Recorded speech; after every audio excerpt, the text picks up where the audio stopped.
Thank you so much for joining us today for our talk, Resources, Climate and Australia's Future, brought to you by the Australian Environmental Grantmakers Network and Groundswell Giving. My name is Arielle Gamble. I'm the Groundswell Giving Manager and co-founder, along with Anna Rose and Claire Ainsworth Herschel. I'd like to begin by acknowledging country. I'm here today joining from Garigal land, and we recognise that wherever we are around this country, we're on Aboriginal land and that sovereignty was never ceded. We recognise the ongoing impacts of colonisation on people, culture and communities, and recognise the evolving legacy and leadership of First Nations people in defending and protecting country since time immemorial. We pay our respects to elders past, present and emerging, and extend those respects to all First Nations people on today's call. So we'd love to invite you to introduce yourself and the country you're joining from in our chat. Any questions that arise, we would love to hear them, so please put them in the Q&A and we'll answer them in question time towards the end. And we'll also be hearing from the CEO of Australian Environmental Grantmakers Network, Amanda Martin, about the power of philanthropy as we close. So, Naomi Klein once said that in Australia, you can't tell where the coal industry ends and the federal government begins. Today, we will examine how climate denial gains such a deadly grip on Australian politics and look at the key pathways to escaping this stranglehold and making progress on climate. We have the enormous privilege of hearing from Emeritus Professor of Politics, Judith Brett, as we take a deep dive into her exceptional 2020 essay, The Coal Curse, Resources, Climate and Australia's Future. Judith is a former editor of Meanjin and columnist for The Age. She won the National Biography Award in 2018 for The Enigmatic Mr. Deacon. She is the author of 4 quarterly essays, and her other books include From Secret Ballot to Democracy Sausage, Robert Menzies' Forgotten People, and Australian Liberals in the Moral Middle Class. Judith is joined by Anna Rose, a Groundswell co-founder, EEGN member, and a 20-year climate campaigner. On reading Judith's incredible essay, Anna penned a correspondence piece exploring the pathways to progress on climate that was published in the following quarterly essay. Anna is a board member for Farmers for Climate Action, a governor of WWF Australia, author of the book Madlands, A Journey That Changed the Mind of a Climate Skeptic, and co-star of the ABC documentary, I Can Change Your Mind on Climate Change. So welcome Judith and Anna, thank you so much for joining us for today's talk. Thank you.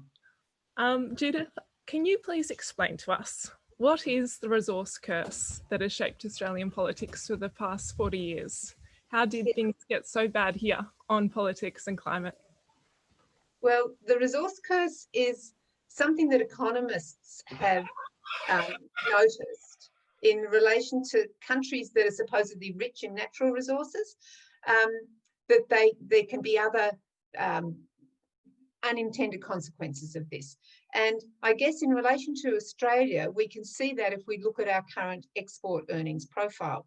Since the pandemic, which has taken out our 2 service income earners, international tourists and students, we're left with basically, iron ore, coal, alumina, and some farm products. That is, and so what we have is an export profile to the world which is very narrowly based, and a very weak manufacturing sector. So what economists have suggested is that, in a sense, an economy that relies on the export of primary unprocessed commodities, which Australia has done since we made ourselves rich through the exporting of wool, can end up, as we have done, with a very weak manufacturing sector. So I guess that's where I was starting from, that the story that I wanted to tell was both an economic story and a political story,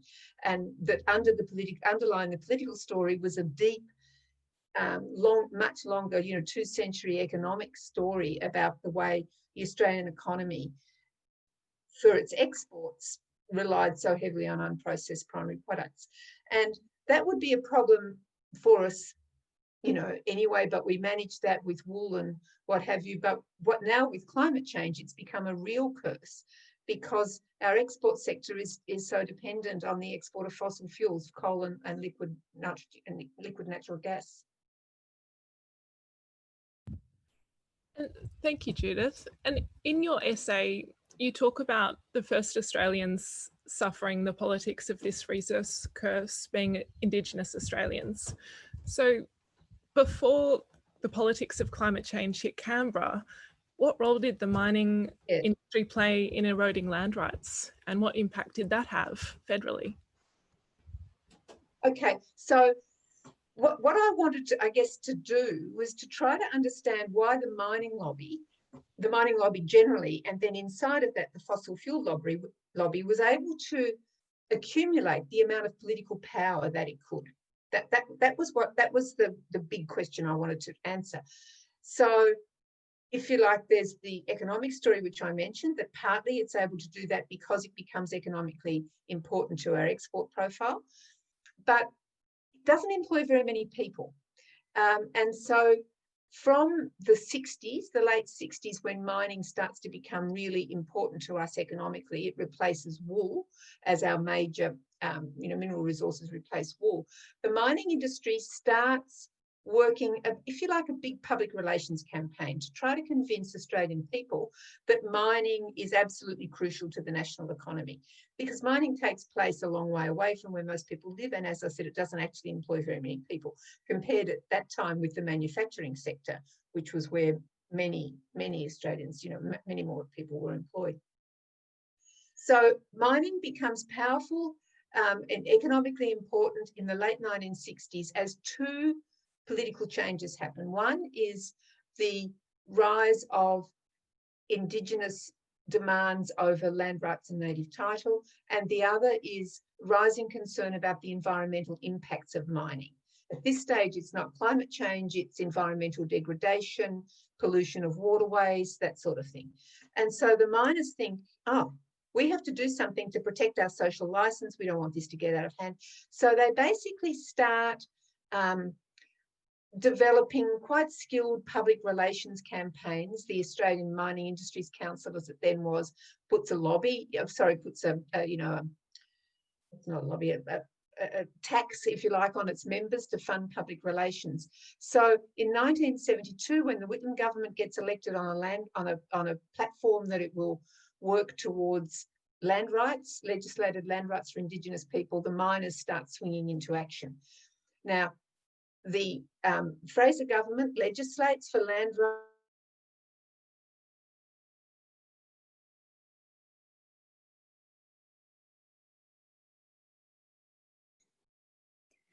I think Judith's internet's just dropped out briefly. Sorry? Oh, it just dropped out for a second, but you're back. Oh, sorry. In 1983, when the Hawke government was elected, Labor's back in power, it's elected on a platform of uniform land rights. That is, that the Commonwealth will legislate similarly to the legislation it put through for the Northern Territory for the whole of Australia, and it would override the states. This was politically explosive, both in terms of states' rights, but also it was a huge threat to the mining industry, because the Commonwealth legislation that had been put through for land rights gave Indigenous owners really strong rights to negotiate with mining companies over access to their traditional lands in relation to exploration and later mining. So the mining companies did not want this to happen, particularly the mining companies in Western Australia and Queensland. And of course, as we know, that's where there was still many Indigenous people still living much more closely on their country, being much freer to follow their traditional ways of life. So a big public relations campaign started by the miners, effectively to undermine Labor, to scare Labor off their commitment to unifying land rights, and it worked. Western Australia really led the charge. Brian Burke had a Labor government there. He essentially said to Bob Hawke, "Look, you'll lose the next. We're going to lose. Labor will lose in Western Australia unless you do something." And from having a really strong commitment to land rights legislation, in 1983, by the end of that decade, Labor had dropped the ball on it completely and had disappeared. But then along comes Mabo, and finds that actually there's forms of native title that have survived colonisation, and that these native title, this is continuing to exist. Land rights are, if you like, legislated rights. They're rights that are given through legislation by a government. Native title was a much stronger claim. It was something which existed independent of the government, and the government then had to find a way of managing that. So then, you know, the mining industry gets into action again around undermining Mabo, particularly undermining WIC, because the WIC finding was that there were many areas where native title was likely to have survived on pastoral leases, and there was a lot of what we call outback Australia, you know, which was under pastoral lease, where there was very strong likelihood that there would be able to be native title claims by Indigenous owners. So my reading of this is that basically the mining industry really derailed the land rights and the native title legislation, and in doing that, it also derailed. I mean, you're all a lot younger than me, but during the 80s and 90s, there was a really sort of strong popular feeling towards Indigenous rights, that we needed to move forward on reconciliation. There was quite a lot of support for a treaty, but the mining industry very cleverly derailed all that. And one other key sort of slightly technical issue is that the rights that the rights in relation to mining, which Indigenous owners were given by the Fraser government's legislation, were stronger rights than a freehold title owner had. Because under our normal freehold title, miners can come in and, you know, they own the minerals under the ground, whereas there was traditional owners were given a stronger right to negotiate.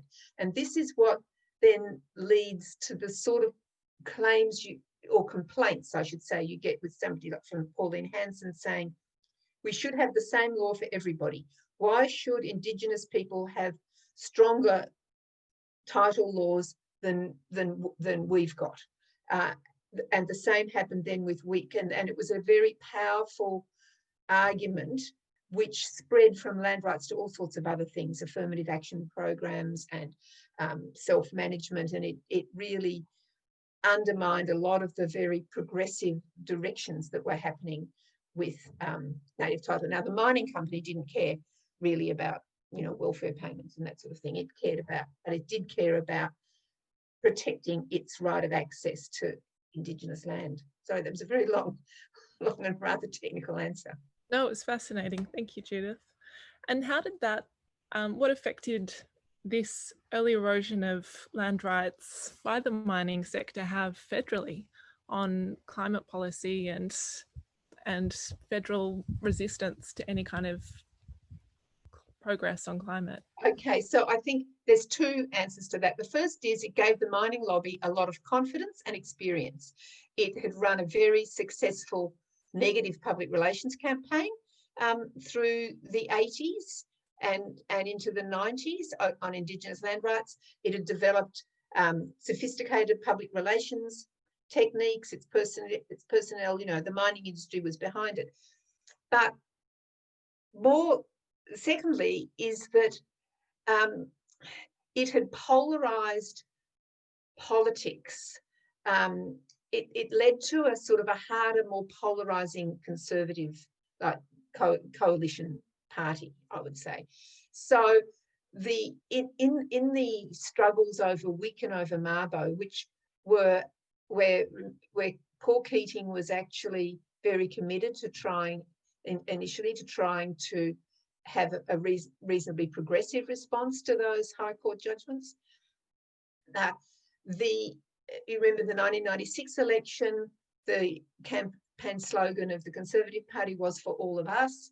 Pauline Hanson gets elected, and we get John Howard as Prime Minister with a sense that things have gotten too far towards Aboriginal people, that progressive politics has got out of hand, and you get a much more sort of polarised politics, because previous to this, that really under Fraser, for all of his faults in getting rid of the Whitlam government, there was a pretty bipartisan approach around both immigration and race and Indigenous issues. So that bipartisanship ends with John Howard. And so what happens when at the end of the century, the anxiety, the problem of climate change starts to really move into the political agenda, is that you've already got a sort of a polarized political debate with mining firmly on the conservative side of things. And so the people who'd been opposing land rights, and there'd already been a lot of mobilization by the mining industry of conservative politicians, all then line up similarly on the side of mining against any interference with the rights of the fossil fuel industry at this case, by now, in relation to climate. And so it sort of moves fairly seamlessly, I think, from this sort of anti-Indigenous rights to just, and also environment, like they'd all lined up also as sort of seeing environmental policies as a problem, as again something which would clip their wings in terms of the freedom of the mining industry to operate. That's very interesting. And I might just jump forward to another question that we had penciled in there. In that light, climate change in some ways has been described as the greatest market failure that we've ever seen. What does climate change show us about the hidden costs of this growth model of capitalism, do you think? Well, I mean, it's not just climate change. I mean, look, I think that climate change has there's a very specific issue about the burning of fossil fuels.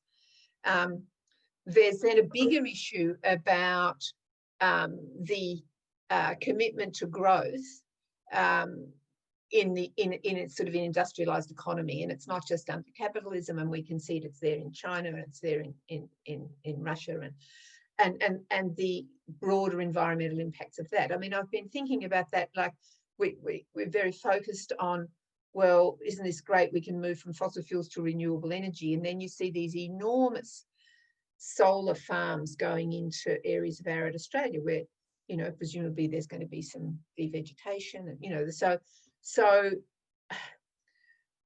I feel as if at the moment the focus has to be on getting the emissions down, just because that's having this is going to have this long-term major environmental, catastrophe. But it isn't to say that there aren't a whole lot of other issues like plastics and like, loss of habitat and that sort of thing. Mm. So Anna, talking about the growth of influence of the fossil fuel sector in Canberra, as a young climate campaigner, can you reflect on your journey and what you saw about how this state capture affects our emissions reductions and our climate policy more broadly?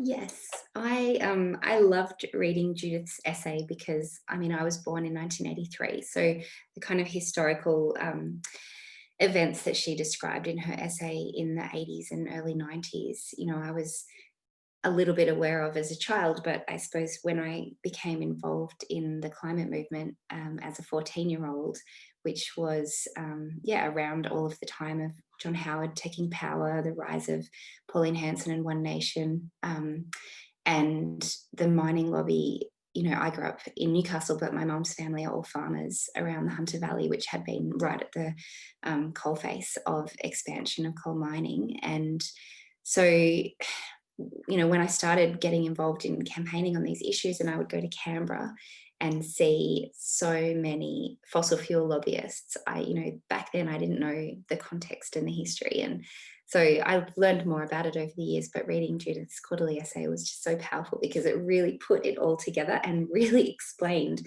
why, after I finished high school, some friends and I set up a group called the Australian Youth Climate Coalition, with Amanda McKenzie, who's now running the Climate Council, and Simon Sheikh, who I'm now married to, who is running a company called Future Super. And, we were all in Canberra a lot, especially after Kevin Rudd was elected in the 2007 election. And every time we were there, there would be climate organisations and environment groups, but the amount of effort, we would walk into an MP's office to talk to them about the climate policy that they were developing, and we would see like brochure after brochure and book after book, and just all of these lobbying materials that had been left by the mining industry, particularly by the coal lobby, and they were just like crawling Parliament all the time. It was clear they had so much money, and as Judith said, they had been confident that with the right amount of money and lobbying strategy and public engagement, that they could actually derail policy, as they did over native title and land rights. And then we saw that. We were so close to having a solid bipartisan support when Malcolm Turnbull was Liberal Party leader, back in the first round of the CPRS. And that was just totally derailed with both the campaign that the fossil fuel lobby ran around the carbon price, but also around the minerals resource rent tax. So yeah, it was devastating back then. I've just been reading Marion Wilkinson's book as well, The Carbon Club, which is fantastic and goes into these issues as well about how it was all derailed. But I think now, we are at a different point, because back then, when I first became a climate campaigner, very few people were talking about climate. This was before An Inconvenient Truth came out, Al Gore's film, and so it wasn't really as much of a public issue as it has become now, especially after last summer's bushfires. And so I feel like, yes, the fossil fuel lobby is still throwing everything that they've got at this. It's, they realise it's kind of the final hour where either going to turn things around or not, and they're putting money into that accordingly. But also the public pressure has never been greater for action on climate, and we are starting to see progress, not so much at the federal level, but certainly state and local and with business as well. Thank you.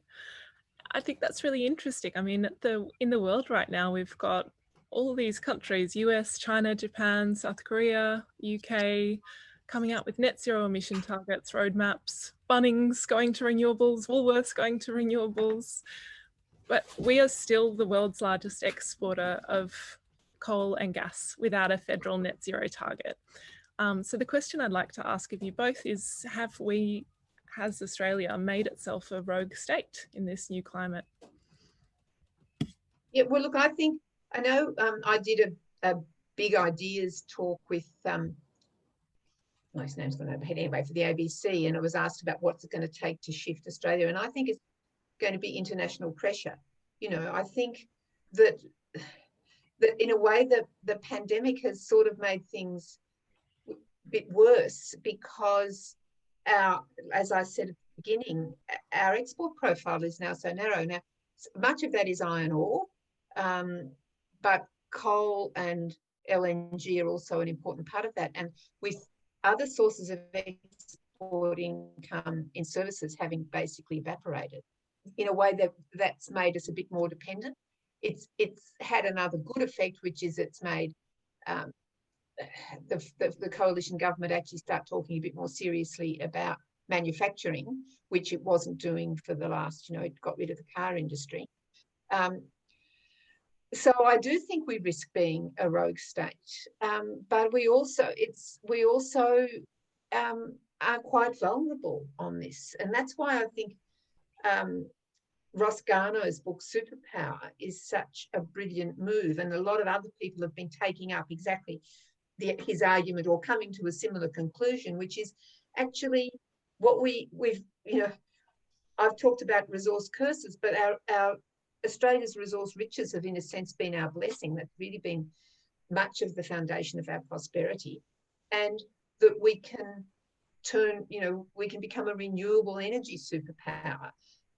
And so if we can start exporting, energy through hydrogen or through sun and wind power, then we can build an export capacity in renewables to replace our export capacity in fossil fuels. And I think that's a really brilliant strategy, because firstly, it deals with, the fact that we need to earn an export income, but also much of the work would be in regional areas where coal miners and feel under threat. You know, so it brings.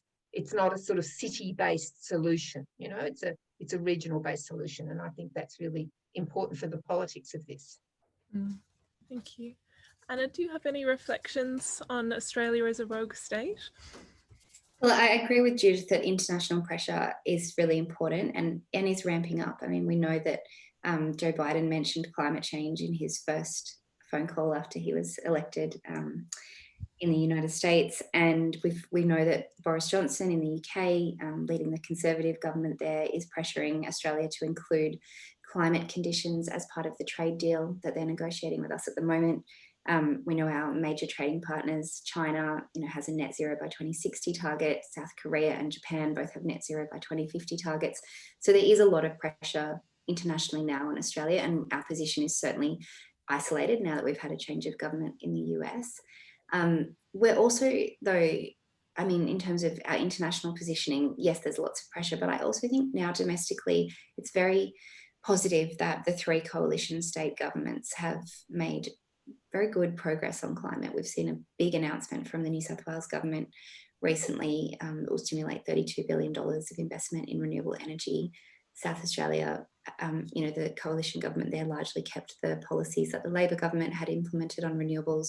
We have a lot of ambition from Tasmanian coalition government wanting to export renewable energy to the mainland into Victoria. So I think there's the state government pressure, there's the international pressure, and then there's also the public pressure that we've seen over the last few years with huge student strikes at the end of last year, lots of momentum coming out of the bushfires.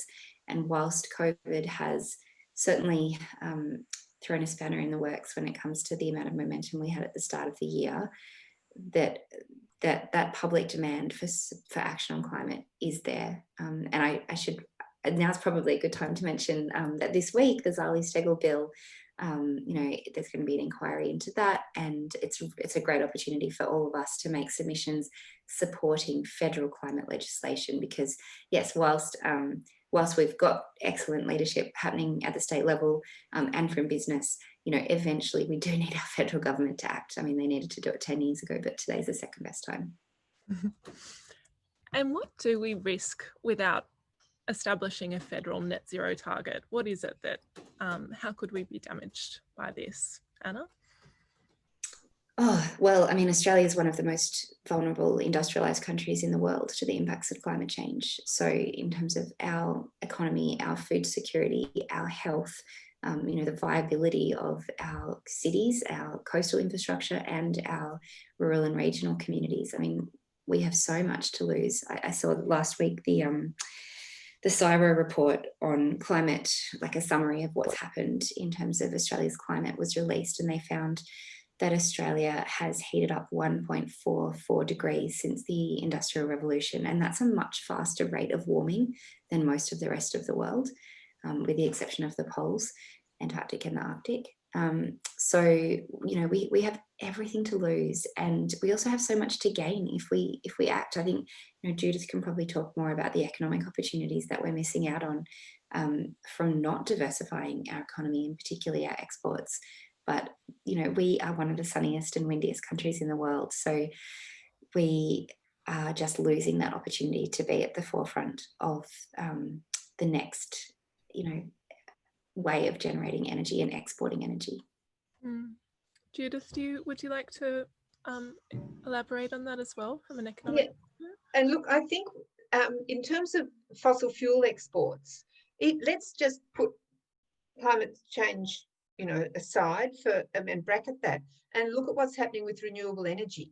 Even without the concern about carbon, about emissions, renewables are now challenging fossil fuels for energy production on the basis of cost. Now, okay, it was concerns about climate change that have kickstarted and motivated much of the innovation that's gone into renewable energy. But now that that's sort of happening, there's now a sort of logic, to a technological logic, where I think the price of renewable energy has fallen much faster. I was really interested in Anna's response in the quarterly essay, and her working with Nick Minchin, and who was really instrumental in derailing the potential bipartisan agreement between Malcolm Turnbull and Kevin Rudd back in, I think, 2010, wasn't it? Because at that time, the Conservatives thought that the only way renewable energy would really get off the ground was by massive top-down government intervention, which was against their sort of neoliberal, let's leave everything to the market philosophy. But actually now, it's the markets that are driving renewable energy. It's not the governments. And as you see, we've got a federal government, do nothing federal government. So there's a sort of, Australia needs to diversify its exports anyway, because it's like the coal industry is on notice. It's like we're backing horse and buggies as automobiles are starting to take to the road. That there's a technological imperative now behind renewable energies, which was not foreseen by the Conservatives, and which is now unstoppable, I think. So I think there's even aside from the climate risk, which, as Anna says, is massive, there's actually a big economic risk, and us looking like being left behind in some ways as the rest of the world moves to quite different energy sources. Backing the horse and buggy while everybody else invests in cars, absolutely. I might chime in with a question from Jason Kimberley here, who asks, assuming that international pressure comes to bear and market forces come to bear on our federal government, what changes do you think that they can or will make given their addiction to fossil fuel burning? Is it jobs, jobs, jobs?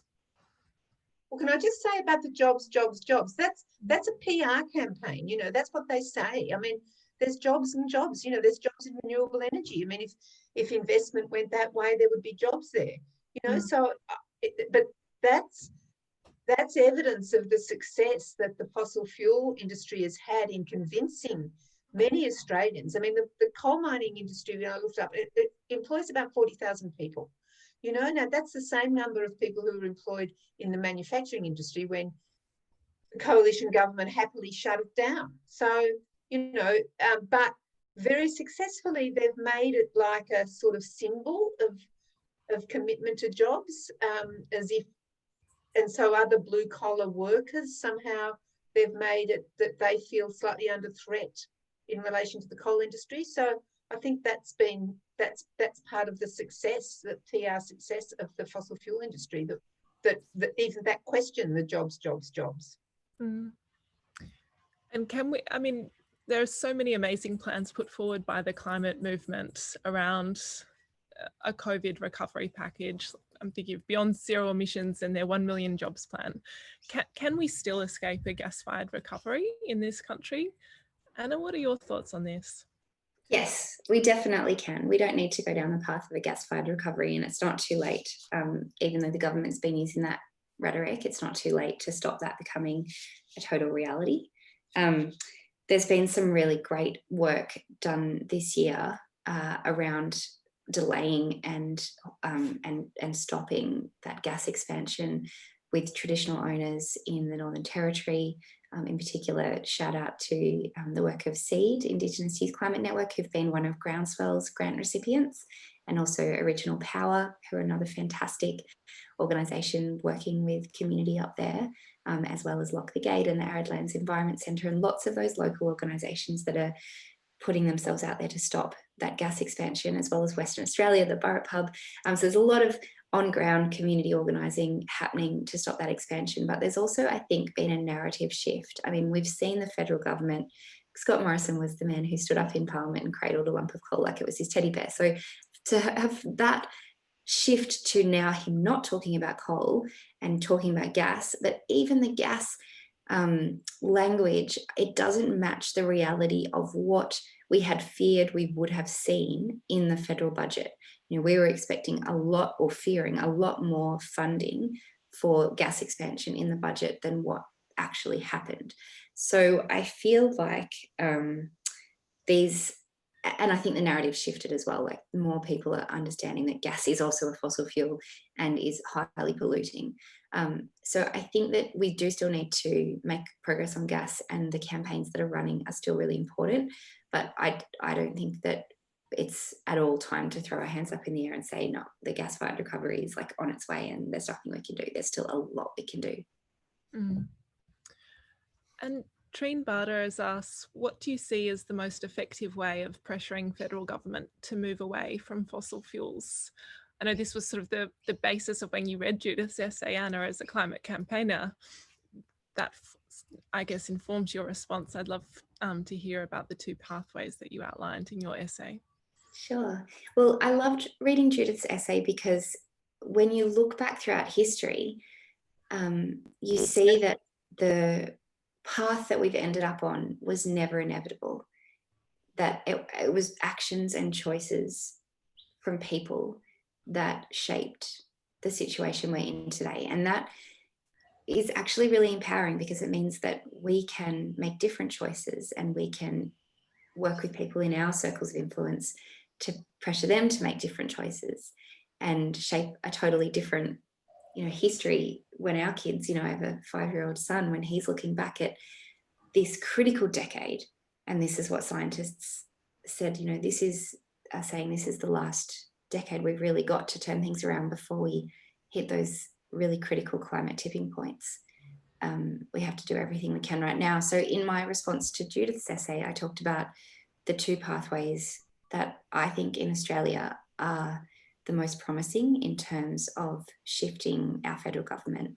And one is working with people inside the coalition at state and federal levels who want to see action on climate and are trying to shift things around and trying to, get rid of the blockers like Tony Abbott out of Parliament, yay, that are stopping progress inside the coalition. And one thing we haven't talked about that it might be worth delving into after this is the National Party, because I think Judith's essay really focused on how that came to be the party of mining rather than farmers and what we could do to turn that around. But I think, there are efforts happening. There are people inside the coalition. There's a fantastic group called Coalition for Conservation that's been doing lots of events that I've been watching this year with Gladys Berejiklian, with Matt Keane, with Malcolm Turnbull, and particularly partnering with the UK Conservatives, who are much further ahead on climate than our coalition.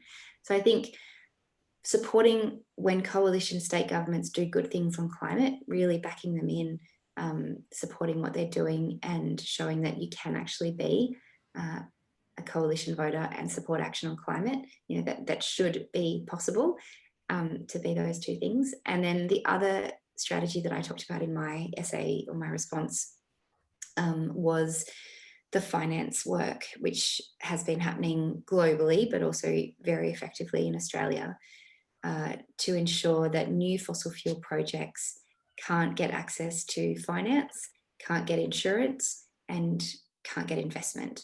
And so that means corporate campaigning, pressuring asset managers and insurance companies and banks essentially not to work with the fossil fuel sector. And that's been incredibly successful at a global level.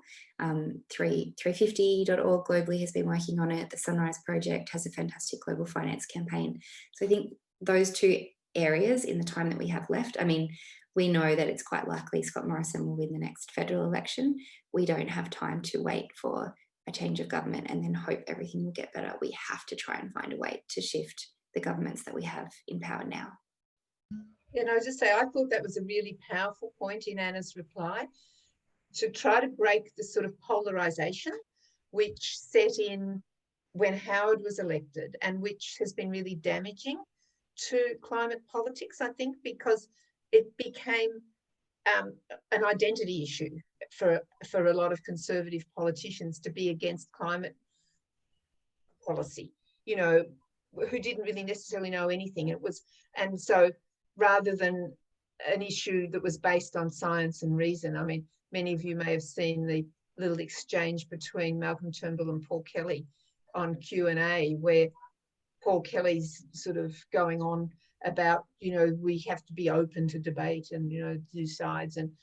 And Malcolm Turnbull says, this is about physics. And for you, your News Corp, you've turned it into an identity issue. You've turned it into an issue of virtue signalling. The very things that the climate denying right are always accusing the left of, it's actually what they've done. And I think that Anna's point, which is to work to not take that at face value, not get drawn into that partisan conflict, which actually serves the climate deniers. It served them. I mean, it was doing that helped derail the Indigenous progression on Indigenous rights, and they used it really effectively under John Howard, who was a tribal sort of figure.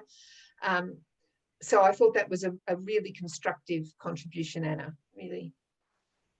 Thank you. And I'd love to hear more from you, Judith, considering that around 50% of the land in Australia is controlled by farmers. What role has the National Party had historically? And could you talk us through a little bit on what Anna has done there? Well, I mean, historically, the National Party was formed, it was the Country Party. It was formed after the First World War to give a voice to primary producers and people who lived in the regions, in the country, as the regions were then called, because the numbers have never been there. That as we know, the bulk of the Australian population lives in the city. We have a majoritarian economic system whereby the resources will go where the bulk of the people are, and so the Country Party was formed to try to get some sort of equity, and so the people living in the country got schools and hospitals and telecommunications access, and primary producers were taken, had their voice at the cabinet table. Now, what's happened really, it's been happening since the Second World War, but it's sort of accelerated, is that there's fewer and fewer people employed in agriculture. And so the votes of farmers, there's fewer and fewer farmers. And so what the Country Party has done in turning itself into the National Party, it's tried to form itself into a party which speaks not just for the agricultural industry, but for the regions. And one of the things in the regions is that there's mining in the regions. And I see the way in which, particularly under Barnaby Joyce, the National Party really cozied up, or it maybe didn't cozy up, it was drawn in, it was cleverly played by the fossil fuel industry as saying, well, actually, there's all these votes out there in the regions in the mining company. You were a regional party, why, maybe you could get these votes. That's how, it's been quite a successful electoral strategy in some ways for them, particularly in Queensland, because on the other hand, and I'm sure Anna can talk more about this, is that there's a lot of tension in farming communities, particularly around GAP. And so in many ways, the National Party is no longer particularly effective as a representative for many primary producers. And we've also seen that in relationship to the issues in the Murray-Darling Basin. It's like they've represented the bigger corporate players against the smaller family farmers, which were historically the basis of their electoral support. Now, the thing in politics is at a sort of, in terms of parties, the parties move slowly, but so there'll still be a whole lot of farmers, I'm sure, older farmers voting for the National Party as part of their identity, but they're no longer it's a party that's no longer a very effective representative for many farming communities. And I think we've seen that in the divide between the National Farmers Federation, which has accepted climate, there's been a big shift at the National Farmers Federation over the last 6 years, really. Previously they had opposed a carbon price and were pretty much in line with Barnaby Joyce's scare campaign, saying there'd be $100 lamb roast, if we had federal climate policy. Now they completely accept the science of climate change, and recently, about a month ago, passed a policy which was supporting net zero by 2050 target for Australia, which is in line with what all the state governments also have, and in line with what the community is pushing for. So that was then attacked by the National Party, in what I thought was a pretty unstrategic decision for them. because when you've got very conservative lobby groups like the NFF and the state farming organisations as well, I mean, I was involved back in 2015 when it was a group of young farmers involved in the New South Wales Farmers Federation passed policy through New South Wales farmers supporting action on climate, supporting a transition to renewables away from fossil fuel. And as Judith said, there's a lot of tension in farming communities when gas in particular, but coal as well, is affecting prime agricultural land. And, you know, I saw that in my own family. Mum grew up on a dairy farm in the Hunter Valley that is now a coal mine. And her family moved up to the Liverpool Plains, which, you know, everyone thought, oh, no one would ever mine the Liverpool Plains. It's such beautiful, rich black soil. And, you know, now there's threats from coal and gas in that region, which is just devastating for the farming communities and the traditional owners who are engaged in those campaigns to stop that expansion. Thank you. We've got some really fabulous questions coming in. So I think we might, before we go to question time, were there any other reflections, Anna or Judith, that you'd like to add? No, I'd like to hear what people say. Fabulous. Okay, so we might jump in with Daisy. Thank you so much for sharing your wisdom, Judith. You note the export earnings Australia gets from fossil fuels. Are there any other examples of countries weaning themselves off this kind of income that we could learn from? Not that I know of. I mean, it's happened quite quickly. And if we look at, you know, the other countries that are big exporters of fossil fuel, it's Saudi Arabia and Russia, and neither of them look like they're trying to wean themselves off. Not that I can see. Okay. What about a question from Jackie and Steve for both of you? Thank you for the great backgrounding of how we got to this state. Do conservative politicians in Australia ever acknowledge the contradiction in basic philosophy about conserving and stability, sustainability and prudence, and infinitely pursued economic growth? Oh, no, they don't. I think conservatism in Australia, it's really Labor, non-Labor, you know, and conservatism is about supporting the existing power structure. That's how I understand it. And our existing power structure in Australia has been really based on extractive industries. You know, we're a colonial settler society. We came in and we built wealth by extracting riches out of stolen land, you know, and there's a sort of a denial of that based in conservatism. So I do think that they're really more of a sort of a liberal individualist capitalist sort of party. That's where that's what our conservatives are like. They will say they support, you know, traditional institutions, which they do when it suits them. So yes, I mean, I agree with the questioner. I mean, I'm actually quite a conservative person in that sense. I don't particularly like change, and I find the environmental destruction that's been associated with much of our economic growth really upsetting and disturbing. So I think that conservatism in Australia is more of a label than it is a philosophy. What are your thoughts on that, Anna? I agree. One point that Judith just made around the, you know, finding change confronting. I mean, that is ultimately one of the things that we have to grapple with as climate campaigners, because the way that the fossil fuel lobby have been so successful in derailing climate legislation is by essentially positioning it as radical and as this huge change that will affect every aspect of your life. And even I've noticed in some of the questions, Daisy's question around weaning themselves off, and someone else Jason talked about addiction, and language is really powerful. And so if we're framing the challenge of transforming our energy system to a zero carbon one as getting off an addiction or weaning off. Those things are really hard, and that actually plays into the framing that the fossil fuel lobby has done of like, this will be as hard as quitting smoking is, which, you know, many people fail to do.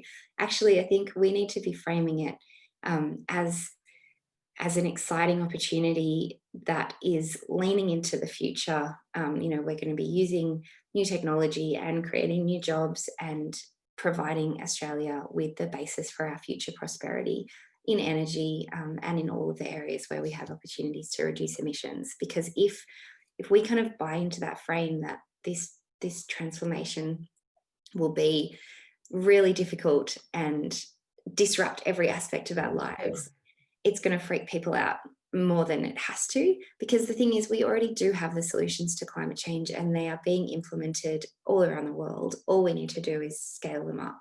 We need governments to help navigate that transition in a way that supports the people who are most vulnerable to the shocks that will happen in our economy as we transform it. That is really important. But most Australians don't like change. You know, we know this through lots and lots of psychological research. So I think that the way we frame it really matters, and the language that we use really matters. So yeah, try not to use the words addiction, like that metaphor of addiction or weaning off an addiction if you're talking about it with your friends and family.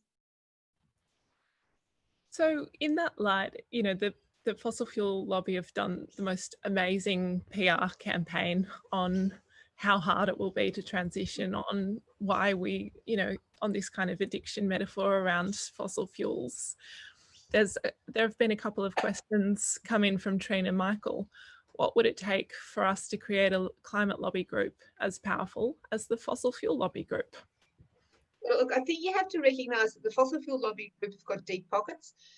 But what's also, I think, been quite interesting recently is that it used to be that we talk about the mining lobby, is that there's now fractures inside of that lobby between non-fossil fuel miners and others. That the writing is on the wall that fossil fuel mining, is losing its social license really rapidly, and the iron ore miners don't particularly want to lose theirs, and the lithium miners and what have you. And we can see what happened with Rio Tinto when it blew up the cave, how that was not linked to fossil fuel, but it shows how fragile mining social license is. And you know, the international CEO went, other people's jobs have gone. It's been a massive reputational blow to Rio Tinto.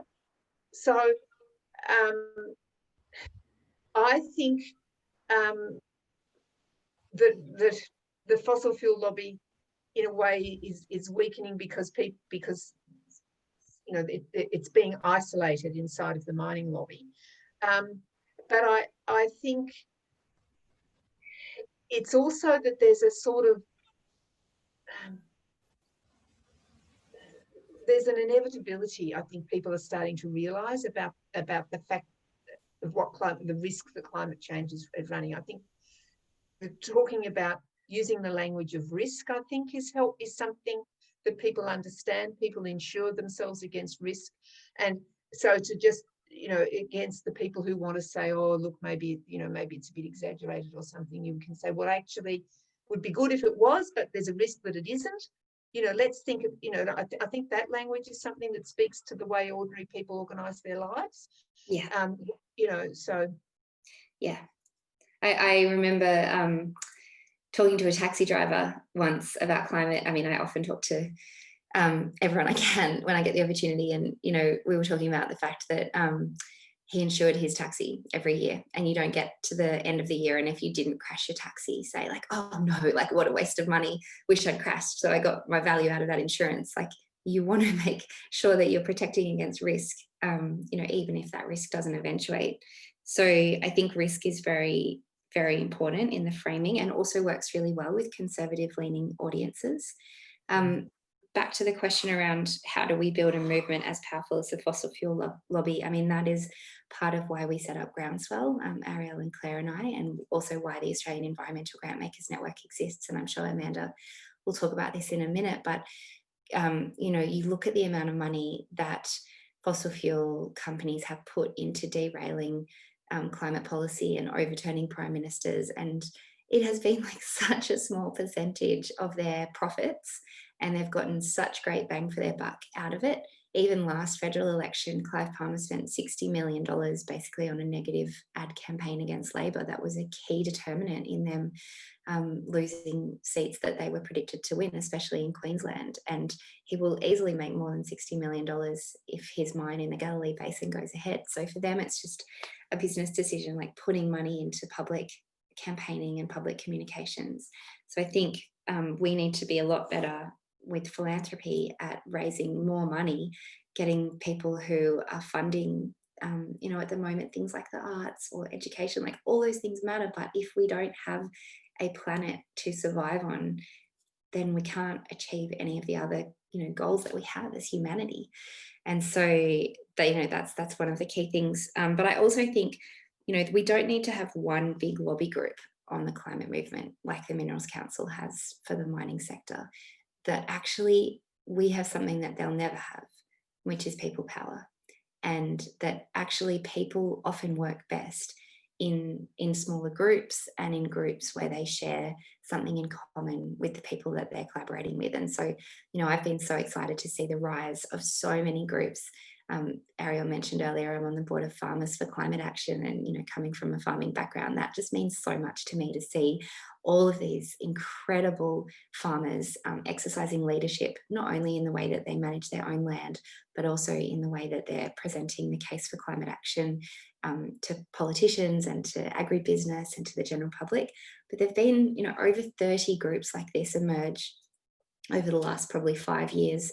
There's Parents for Climate Action and the Jewish Climate Network and Surfers for Climate that launched last week. There are so many fantastic groups working in the health space. 2 of them have been Groundswell grant recipients, which are Doctors for the Environment in our most recent grant round, and the Climate and Health Alliance before that. As I mentioned earlier, Seed and Original Power doing incredible work with First Nations communities.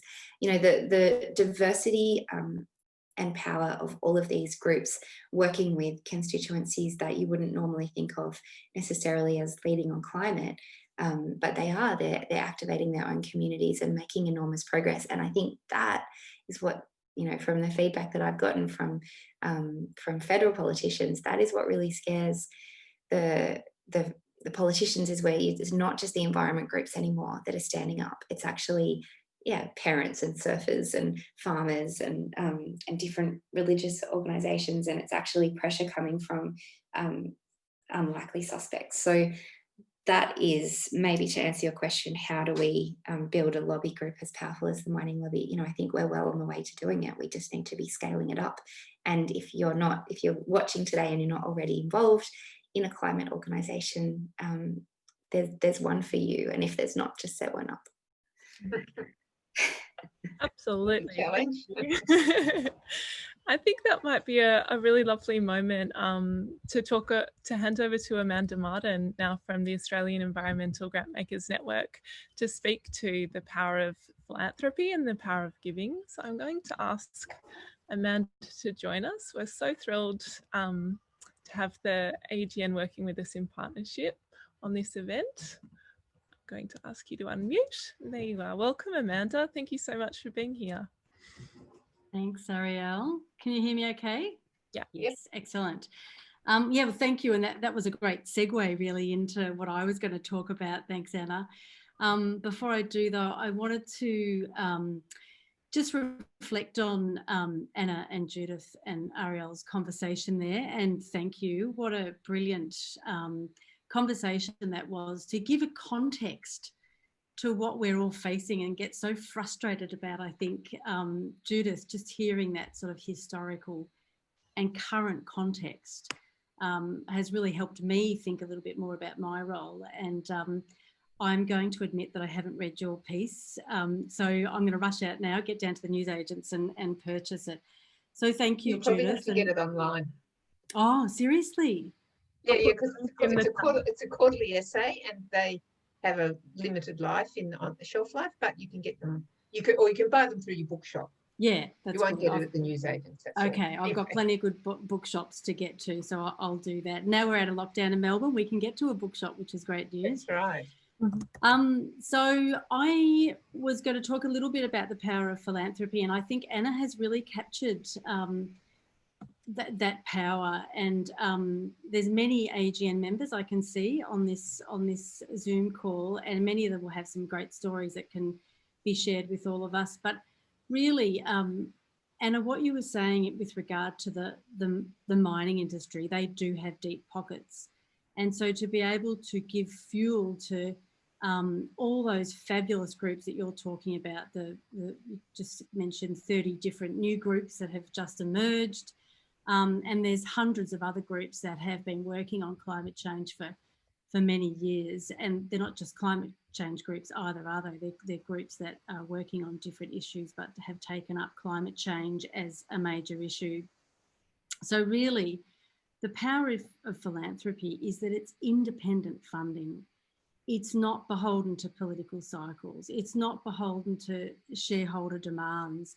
It is given independently, and it can be used by those organisations to address all the things that we've just been listening to. So that funding is absolutely critical.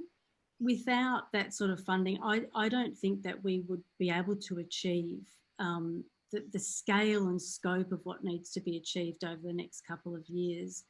So it is really critical. It's essential really to what we need to do in the next couple of years. So that's the other part that's important about philanthropy. It needs to be given now, and it needs to be given rapidly. We can't wait anymore. And I agree with Judith. You know, I come from a natural conservation background, and I am really passionate about nature conservation. But after the fires, it doesn't matter what we do in terms of nature conservation and nature protection. If we don't do something about climate change now, right now, then we're really in trouble. So philanthropy combined with smart, strategic, passionate community groups, thought leaders, and community organisers is really what's going to achieve the change that we need to see. And there are so many fantastic examples that I can think of at the AGN. Philanthropy funding legal cases, philanthropy funding litigation. Advocacy is absolutely essential. So advocacy to our politicians, advocacy to our business leaders, and the Woolies announcement that was just referred to today. I know that there was a group of AGN members that funded an environment group that was behind a lot of what happened with the Woolies announcement. Getting environment groups and climate change groups to work together, that takes money. You need money to be able to collaborate.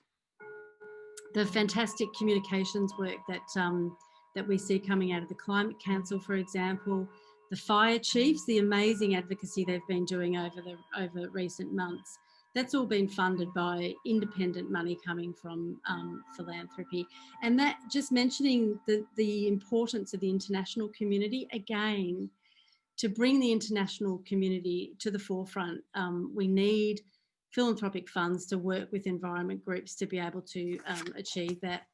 So I recognise we're out of time, Ariel, but I just want to really mention quickly that AGN has, for those who don't know it, we have 160 members there are people who can give $25,000 or more to environment issues or climate change issues or anything actually. We have a climate change funders group that meets monthly. We're developing a climate change strategic framework to support the philanthropic sector to fund the most strategic interventions possible to solve the climate crisis. And that'll be dealing with all those levers we just talked about then, including advocacy.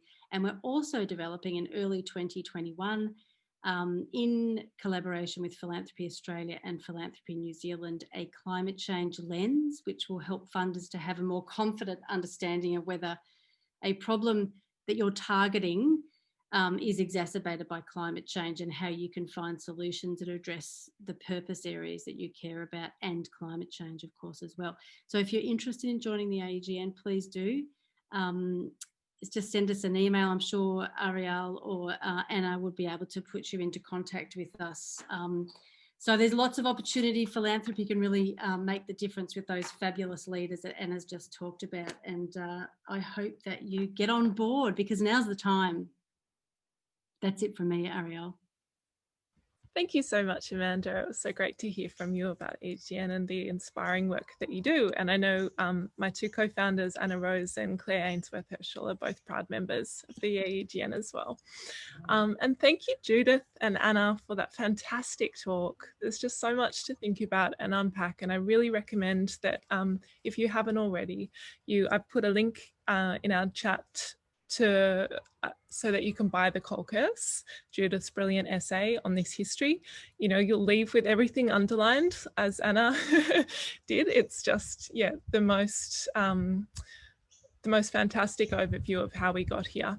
And I'd also really encourage you to buy the following quarterly essay called The End of Certainty, and Anna's correspondence piece, along with a number of other people's correspondence piece to Judith's essay, is there. And it's just such a brilliant read. And thank you to everybody for joining us. So I just wanted to give you a little bit of context on Groundswell as well. We began Groundswell earlier this year, Anna, Claire and myself, to fund and accelerate strategic climate action. As everybody else has mentioned, in Australia right now, only giving to the environment is only about 2 to 6% of all giving, and only a fraction of that goes to climate change, to climate action. So we began Groundswell as a giving circle. Members give $20 a week or $1,000 a year. We pool that money and make grants to people and organisations tackling the climate crisis. Each grant round, it's our privilege to read and review an extraordinary and diverse range of advocacy taking place around the country. There's no shortage of brilliant work. What's lacking is the funding. And so Groundswell and AEGN members are awake to this reality where we know that we have to do all we can while we can to give this planet and its people a fighting chance. So as Amanda said, we really encourage you to share this talk. We'll put it online with your friends and communities, encourage them to become members, whatever their giving capacity. It's just, we all just need to be in this, putting skin in the game to solving the climate crisis. And I wanted to finish with a quote by Christina Figueres, who's the author of the Paris Climate Agreement, when she said, "It's our final hour, but it can be our finest." So thank you once again to everybody, to our speakers and everybody who's joining us for your lunchtime today. It was wonderful to talk to you all. Thank you, everyone. Thank you for having us. Thank you. Bye.